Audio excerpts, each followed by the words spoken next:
a developing nation and one of the fastest growing economies in the world, India experiences more power cuts than most countries in the world. With a population of 1.3 billion people, we consume more than 308 gigawatts of power supply annually, out of which thermal contributes for more than 65%, making it a great contributor to the greenhouse emissions in India. To meet this large energy gap, India needs to make use of all of its natural resources like hydro, wind, solar and even nuclear in an eco-friendly manner. The interest of private companies in the energy sector can reduce this energy gap. In 2016, NDTV along with Global Himalayan Expedition lit up the 2,500-year-old Phuktal monastery in Ladakh with solar power. This year again, NDTV along with Luminous and Global Himalayan Expedition lit up the oldest and the remotest village of Zanskar called Shade, again with solar power. Old-timers like Luminous have already set up several power plants in mountainous regions as well as the plains. But now, smaller contenders are also becoming part of this energy marathon. And with their help, we will compare and contrast the various available resources of renewable energy in the next 2 episodes of Lighting the Himalayas.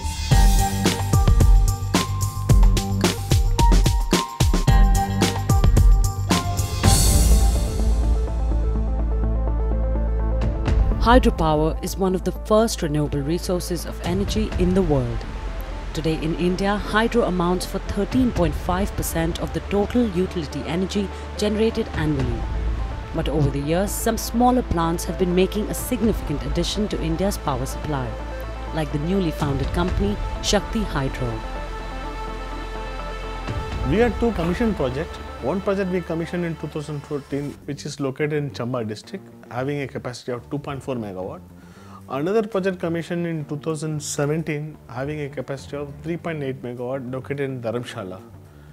Both capacity put together, it is 6.2 megawatt, which provides lighting up of almost 70,000 households.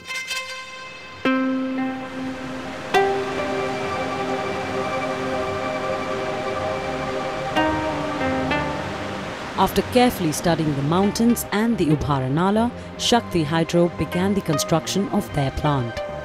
The challenge was how to bring the water to the project and generate electricity. And see, what happened was all this had to be done with a minimal expenditure at the same time effectively. So what we actually did, we trekked up the whole mountain. We went till the top, we found out the places from where the water could be channelized and brought down to this place. Water from the Ubhara Nala is diverted by a trench pier to a collection trench. The collected water is then diverted to a desilting basin which separates pebbles, sand and silt coming along with the water and feeds clean water into the water conducting system. A spillway is provided just above the desilting basin to spill out the excess flow back into the natural course of the stream. The desilted water then passes through the water conducting system comprising of a steel pipe of 1.5 kilometers. This steel pipe leads to a surge tank, which acts as a 4-bay storage for immediate supply of water. The penstock carries the gushing water to the powerhouse, which uses the kinetic energy of the water to generate electricity. Since the invention of the Pelton and Francis turbines in 1880, the basics of the hydro technology have not changed. Once the DPR is approved by Himalayan government, we go for a detailed design and drawing. As per the detailed and design and drawing, we construct the project. There are 2 technologies available. One is Pelton and another is a Francis. These equipments are used according to the availability of head and availability of the water. There is no change in the technical model. For example, the Jogindarnagar 110 megawatt project construction in 1932 by the British people. The project is still running smoothly without any problem. For example, the technology can be upgraded like SCADA and some IT software can be added to the electromechanical system. A simple technology improved over the years.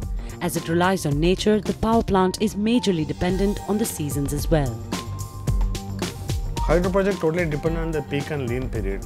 The peak and lean period always differ compared to different kind of location. For example, is a snowbelt area, glacier area, always it differs.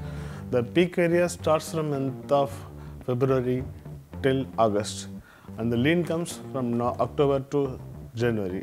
If it is a rain belt area, the peak will be July to August, and September will continues. And the lean will be in the May, June will be a lean period.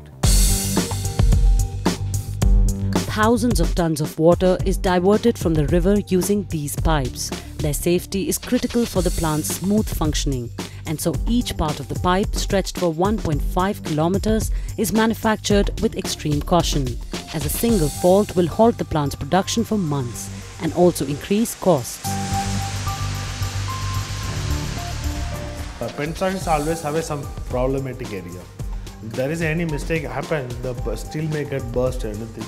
See, we identified the Mukat pipe where they are doing a best fabrication. The Mukat pipe is using a 2-3 better technology compared to others which cannot be done at the local area. That is hydro test they are doing.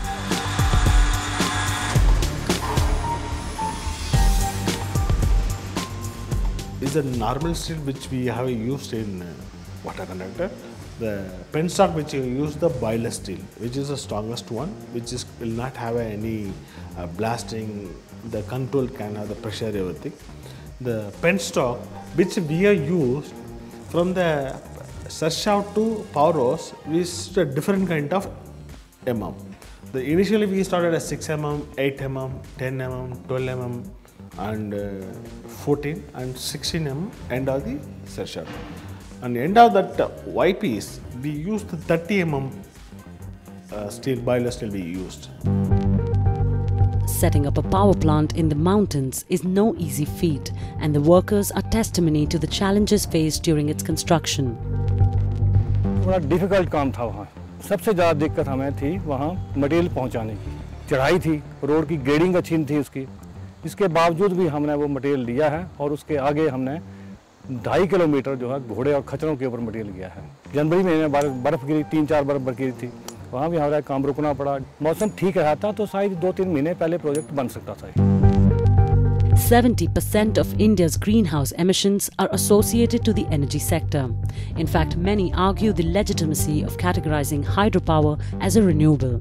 Hydro project is a totally renewable energy, so I will not agree compared to other project. Reason being, the hydro is not disturbing any environment, and tree cuttings are very minimized.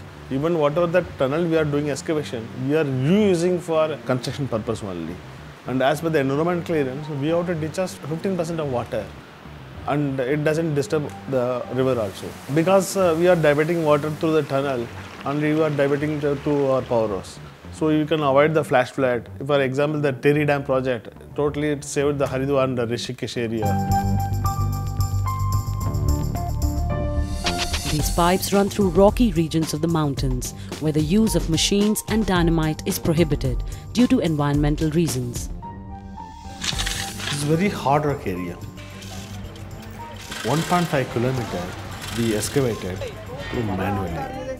There's no machine, no LNT machine, no JCPs can be entered that area because of hill station.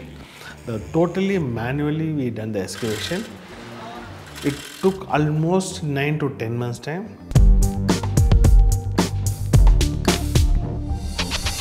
ये cutting का काम हमने पर्यावरण को ध्यान में रखते हुए बिल्कुल मैनुअली किया है.